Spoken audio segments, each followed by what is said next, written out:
Hello guys, mga kapatid. Ito na naman tayo at may nagawa na naman tayong simple paintings. Tamang-tama para sa mga beginners na tulad natin. Tingnan nyo po kung paano ko ginawa. Mag-umpisa tayo sa kulay pula na hinaluan ko ng konting orange.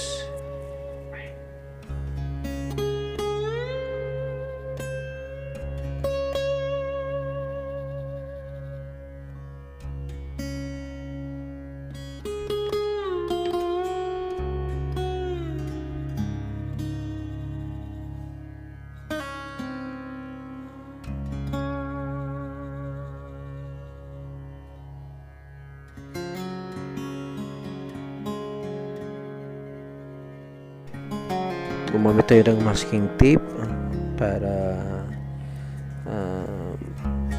yung linya ng iguguhit nating mga puno pantay at tuwid sa dagat. Ganyan talaga pag sa malayuan ng mga isla natin, mapapansin nyo pag sa dagat straight yan.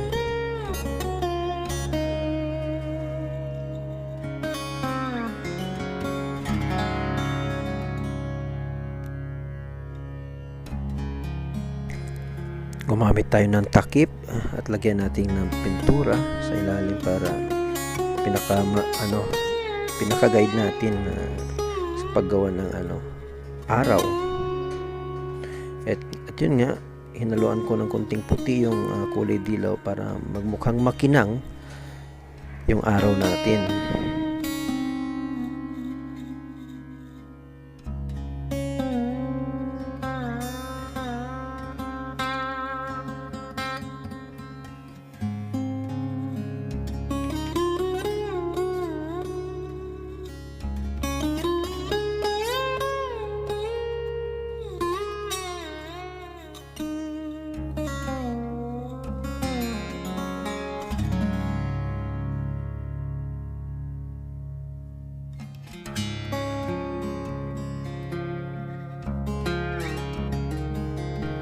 Kung mapapansin nyo guys, parang tinututukan ko tong area na to kasi nga ito yung puno sa likod, kumbaga ito yung puno sa harapan ng araw.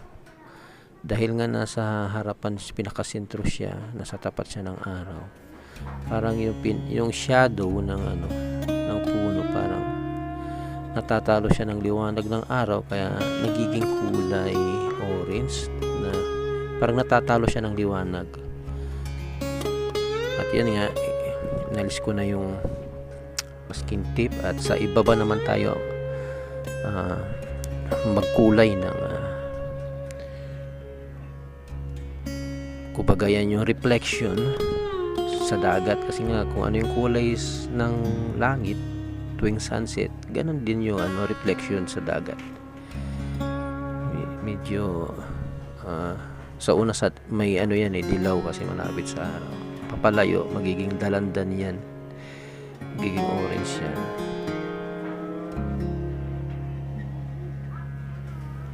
Hanggang maging dark na may pagka-red yung kulay, palayo ng palayo sa araw.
At yun guys, lagyan natin ng detalye itong lupa. Patubuin natin yung mga damo-damo para magmukhang maganda siyang tignan. May mga damo-damo siya. At dahil nga magtatakip silim na, lahat ng makikita dyan parang exaggerated yung pagkaano yung dating. Kaya lahat parang shadow na lang. Kasi magtatakip silim, papadilim na parang gano'n yung scenario. Kaya pati yung mga damo, instead na green, parang shadow na rin na makikita na kulay black, pero kapansin-pansin na ano yan, damo.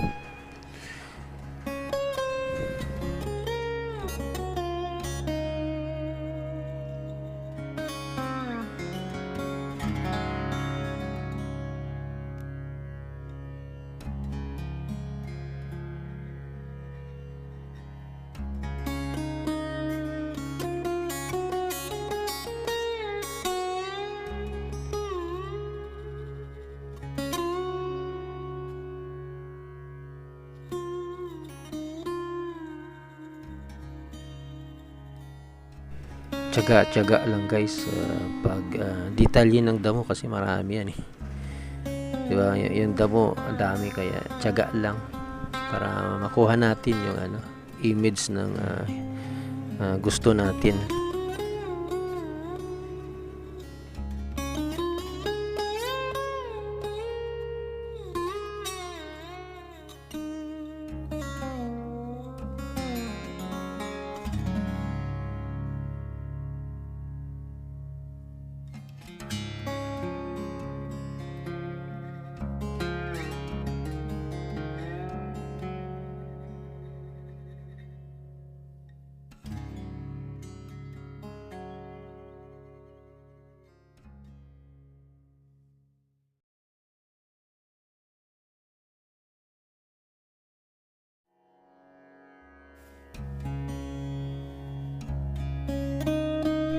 At ayun, sinurtcut ko na yung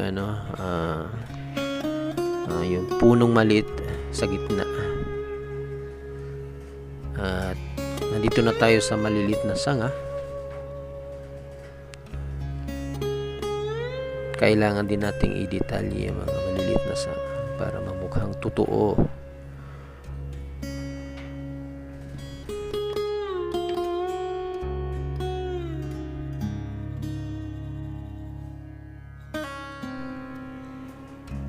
Sa paggamit ng brush, lalo't ang ginuguhit natin yung maninipis na linya tulad ng mga sanga na maliliit, tulad ng nakikita niyo. Huwag niyo masyadong huwag niyo diinan yung yung brush, kasi kakapal yung line. Dapat lang, kung pwede lang idikit niyo lang para yung line na makuha niyo yung nipis na linya. Tulad niya, napakanipis na yan.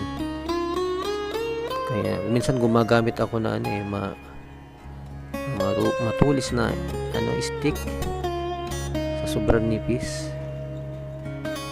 Pero ito kaya pa naman ng brush, kaya yan.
At ito na po yung mga pinaka highlight ng paintings natin, itong dalawang magsing irog.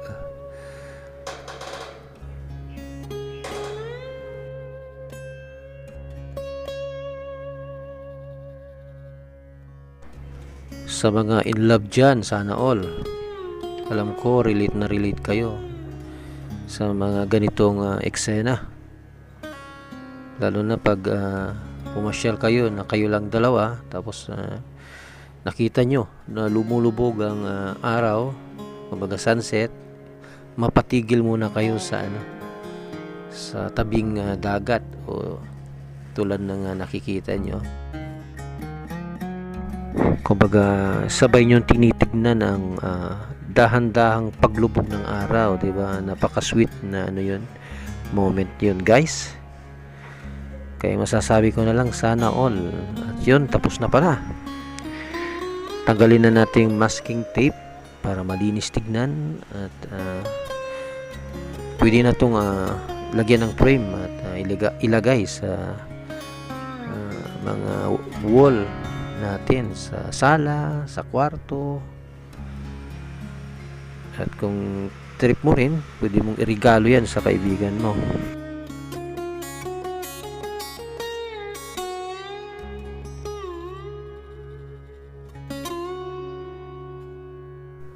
May nakalimutan pala akong ilagay yung tuldok sa pagitan ng dalawang magsing irog para magmukhang totoo, magkatabi sila. At salamat nga pala sa panunod ng simpleng sining na binahagi ko. Bye-bye, hanggang sa muli.